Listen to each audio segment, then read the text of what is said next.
la idea es iniciar también muy puntualmente para todos aquellos que ingresaron en los tiempos establecidos y bueno, dar la mejor marcha y el mejor uso al tiempo en este escenario particular. Muchísimas gracias, maestro Nicolás, por permitirnos la grabación. Muchísimas gracias por acompañarnos.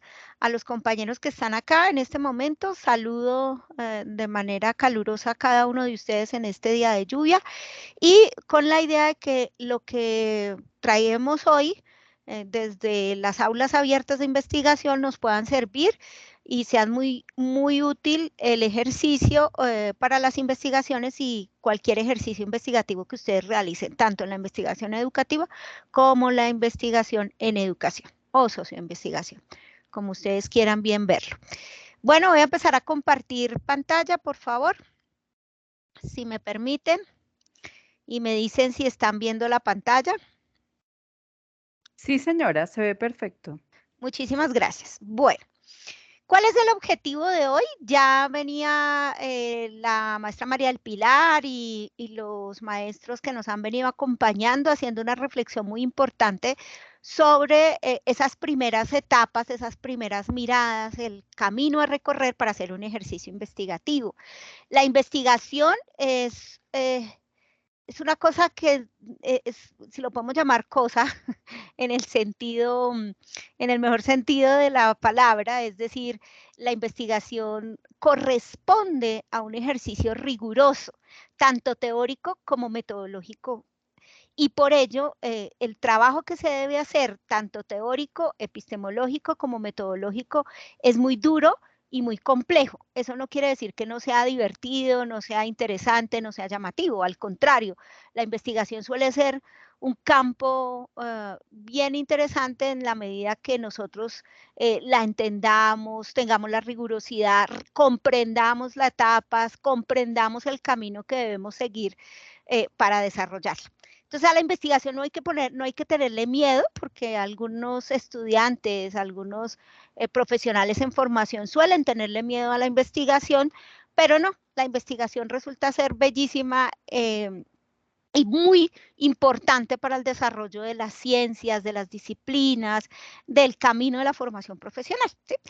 Estas aulas abiertas lo que buscan es eso, lo que pretenden fundamentalmente es ser un ejercicio pedagógico y didáctico, si me lo permiten de esta manera verlo, para que nos vayamos acercando a la investigación con cariño, con amor, con gusto, pero sobre todo con pasión, para que los ejercicios investigativos resulten ser algo algo en el devenir que sea innato un poco dentro de la formación profesional y no sea una carga. Entonces, como les venía diciendo, al inicio pues, de estas aulas virtuales empezamos un poco a manejar, digamos que los escenarios propios para la búsqueda y el rastreo de la información, ¿no? La maestra María del Pilar, de manera muy rigurosa, que ya conoce muy bien esto, pues nos acercó incluso a la biblioteca, la manera en que nos acercamos a las bases de datos, hacemos uso de esas bases de datos e incluso hizo un primer rastreo de esos ejercicios bibliométricos. Hoy, ¿qué pretendemos fundamentalmente? Hoy, ¿cuál es el camino que queremos recorrer? Hoy queremos hacer ejercicios bibliométricos que nos permitan tener unos resultados que sean parte de nuestro ejercicio investigativo, bien como corpus o como estructura misma de la recolección de la información para la investigación o como el inicio de uno de nuestros objetivos de investigación. Me hago entender. Uno puede utilizar la bibliometría como parte inicial de la investigación al dar cuenta de un estado del arte, es decir, de saber cómo está esa temática particular en este momento, por lo menos en el campo de divulgación científica, es decir, en el campo editorial. O bien, utilizando la bibliometría como la metodología propia de nuestra investigación. Muchos artículos hoy circulan alrededor de la bibliometría como metodología, es decir, para dar cuenta de un campo del conocimiento, para dar cuenta de los desplazamientos conceptuales, se utiliza muchísimo la bibliometría. Particularmente, por ejemplo, he utilizado la bibliometría un par de veces para dar cuenta, por ejemplo, de desplazamientos de las categorías conceptuales. Para decir hoy, por ejemplo, como antes se hablaba de desarrollo de la conciencia moral de una manera y hoy se habla de desarrollo de la conciencia moral de otra forma e incluso desplazando la misma categoría de conciencia moral y se transita hacia otras categorías, por ejemplo, ¿sí? Entonces, lo primero que quiero aquí aclarar es que uno puede utilizar la bibliometría como una metodología para dar cuenta de un objetivo de investigación y a veces ese objetivo tiene que ver con el rastreo, la construcción de un estado del arte sobre un tema específico. Pero también podemos utilizar la bibliometría como el ejercicio en sí, la estructura metodológica en sí, para dar cuenta de un objeto de estudio particular, ¿vale? Entonces es lo primero que tenemos que entender y lo podemos usar de varias de esas dos formas. Muchos artículos científicos hoy circulan a partir de ejercicios bibliométricos. Es más, en América Latina hay una... Ahí ustedes conocen muy bien a la CLACSO, el Consejo Latinoamericano de Ciencias Sociales. Esa CLACSO hace un congreso anual que se llama Las Métricas, precisamente para ver cómo las métricas desde diferentes maneras, incluyendo la bibliometría, la cienciometría y la infometría, están dando cuenta de cómo está el conocimiento, de cómo está la circulación del conocimiento y cómo funciona la apropiación del conocimiento, ¿sí? Y las métricas que el año pasado, por ejemplo, se desarrolló en la Universidad de Antioquia, precisamente recogía a todos los investigadores de América Latina para contarnos cómo hacían uso de la bibliometría, de la infometría, de la cienciometría en sus ejercicios investigativos. Entonces fue un escenario bastante interesante para mostrar el campo de las métricas y de la bibliometría en Latinoamérica. Los invito también a que exploren un poco ese congreso, que es el Congreso de las Métricas, donde se precisamente muestran muchos ejercicios investigativos a partir de este escenario y de esta metodología en particular. Como metodología, la bibliometría pues tiene sus rigurosidades, su camino, su recorrido, y pues también como todas las metodologías, pues tiene sus amigos y sus detractores, ¿no? Algunos que consideran que reducir al ejercicio métrico, es decir, de la cuantificación, ciertos escenarios de las ciencias sociales o las ciencias humanas se vuelve complejo, pero bueno, o sea, todas las metodologías tienen esa mirada, ¿no? A unos que son cercanos y otros que son detractores de eso, y eso es lo rico precisamente del ejercicio metodológico y epistemológico de la investigación. Bueno, ¿qué es lo que pretendemos fundamentalmente el día de hoy? Que también ahí me va a acompañar un poco la maestra María del Pilar y el maestro Nicolás y la maestra Mónica, si está por ahí, en cualquier pregunta o aportándome o haciendo una charla y una construcción aquí colectiva frente a esto, ¿no? Lo que nosotros queremos fundamentalmente es identificar la importancia de la bibliometría en la identificación de hallazgos, cómo la bibliometría nos permite hallar ciertas categorías conceptuales, la forma en la que ellas establecen ciertas palabras claves, si hasta categorías no llegan, por lo menos a palabras claves, cierta forma en la que se dispersa el conocimiento, hacia cómo circula ese conocimiento, pero también cómo se apropia, ¿no? Todos esos son hallazgos en últimas, todo eso son miradas que nos permiten nutrir nuestro ejercicio investigativo. Por ejemplo, uno poder decir, quién es el autor más citado en un tema particular, ¿no? ¿Cuál es el país que más produce conocimiento alrededor de un tema o de una categoría conceptual que nosotros estamos desarrollando? Esas son miradas particulares que la bibliometría, hallazgos particulares que la bibliometría nos va a permitir después analizar y hacer parte de nuestro ejercicio de investigación. Recuerden que uno siempre pues tiene claro los objetos, el objeto de investigación, perdón, tiene claro hasta dónde va su objeto de investigación, y eso lo hace a través de los objetivos de la investigación, lo que usted se propone y la meta que usted se propone llegar en la investigación, ¿vale? Y pues vamos ahí en ese camino. Entonces, esa es, digamos que la mirada particular que vamos a hacer hoy. Aquí vamos a encontrarnos algunas cosas que ya habíamos visto en sesiones pasadas para retomarlas y poder continuar con el ejercicio. Entonces, la pregunta aquí es cómo hacer uso de la bibliometría como metodología en la investigación, ¿cierto? Cómo traerla y cómo abordarla, ¿sí? Sin que termine, digamos, volviéndose algo superficial o solamente de medición, sino que se convierta en una metodología que sea profusa, frugal y que nos permita a nosotros unos hallazgos significativos para después hacer los respectivos análisis y dar unos resultados claros y precisos. Entonces, lo primero que quisiera, antes de irnos a un ejercicio práctico de entender cómo es eso, dar algunos elementos que son importantes en la bibliometría. Por ejemplo, la bibliometría de una u otra manera ya lo hemos visto en la sesión pasada que era la bibliometría, pero la bibliometría de una u otra forma es una visualización de la ciencia.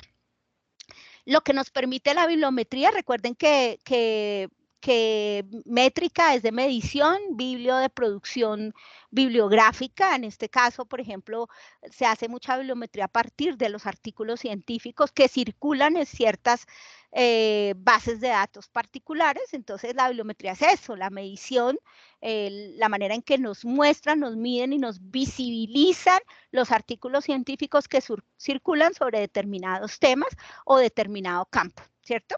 Entonces, como es una visualización de la ciencia, es una forma de visualización de la ciencia, para llegar acá, pues utilizamos, digamos que sea desde los expertos en ciencia de la información, porque de todas maneras las métricas funcionan a partir de la información, es decir, de esa gran cantidad de información que circula en este momento. Si algo ha traído esta sociedad del siglo XXI es una sobreproducción de conocimientos. Mi discusión ahorita no es si eso sí o no es viable. Hay una producción y hay una sobreproducción, es decir, hay un gran camino de publicación de artículos científicos, de libros, de papers, de review, de revisión teórica, que es bien importante en el mundo, ¿sí? Y se produce bastante en el mundo. Las discusiones de algunos autores es si eso realmente es conocimiento o no. Aquí en este momento la discusión no va, pero bueno, se las dejo ahí en punta, que también es digamos que un camino que han hecho también alrededor de las métricas. Muchos han hablado de hacer métricas alternativas para diseminar realmente lo que termina siendo conocimiento y no sobre esa producción. Lo cierto es que esa producción, que hoy es bastante rigurosa, pues necesita ser visualizada, ¿sí? Para que los investigadores hagan un ejercicio asiduo de ver cómo se encuentra esa producción científica, en autores, en citación, en avances, en trayectorias de las categorías conceptuales, etc.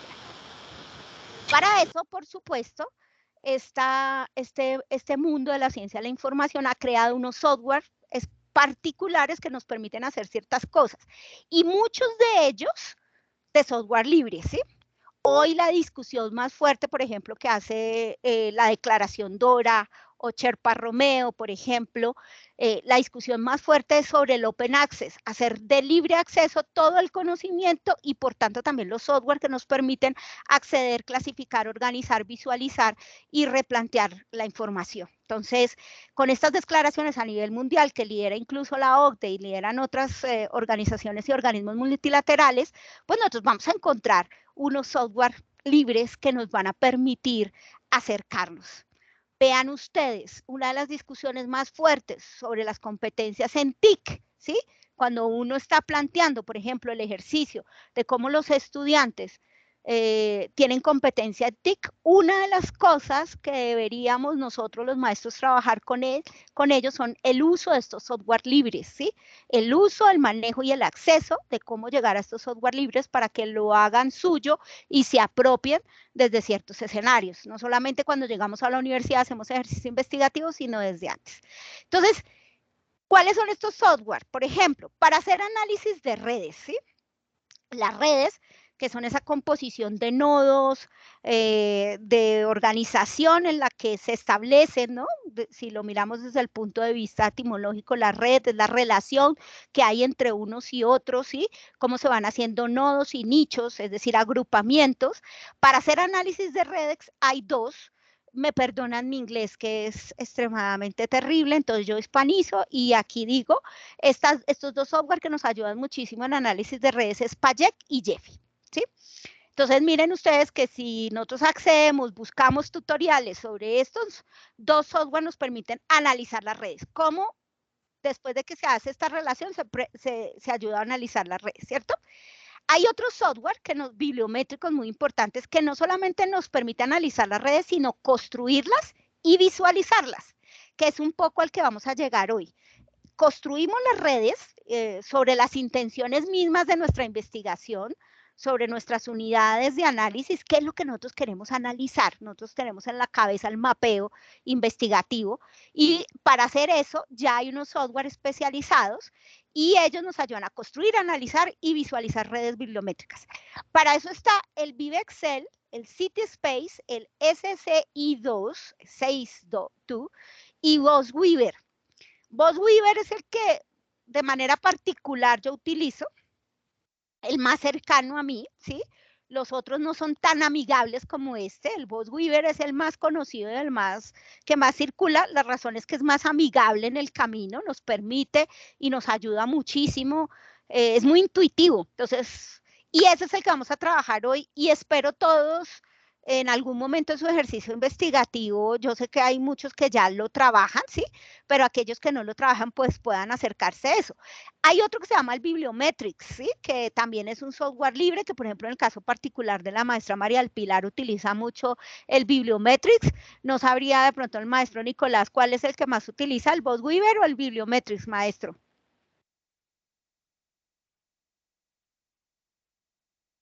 Bueno, yo he utilizado más de Bibliometrics. Eso. Mire, ¿sí ve? Eso, cada uno como que busca gracias maestro, busca como su camino, lo que le parece un poco más intuitivo y más fácil. Entonces, a mí me parece más fácil BossWeaver, sin embargo, el BossWeaver también tiene sus menos y sus más, ¿sí? Sobre todo últimamente le han como, si me permiten la expresión coloquial, dado un poquito más duro, porque a veces resulta dejar atrás algunas redes. Pero bueno, hoy vamos a trabajar el BossWeaver.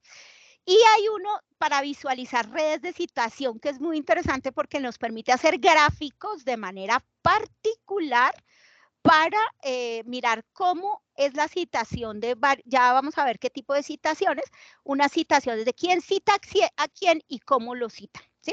Y esos gráficos son bien interesantes porque nos permiten, por ejemplo, llegar a entender si hay alguien que resulta ser citados por todo el mundo. Yo ahora les voy a mostrar una red y un caso particular, por ejemplo, que me llevó a hacer un análisis, digamos, determinado de una categoría conceptual. Entonces, este HitSit y sobre todo este final que es SITNet Explorer, es muy interesante porque le genera unos gráficos de suspensión, si me permiten decirlo, donde muestra quiénes son los más citados y cómo se genera la relación de esas citaciones.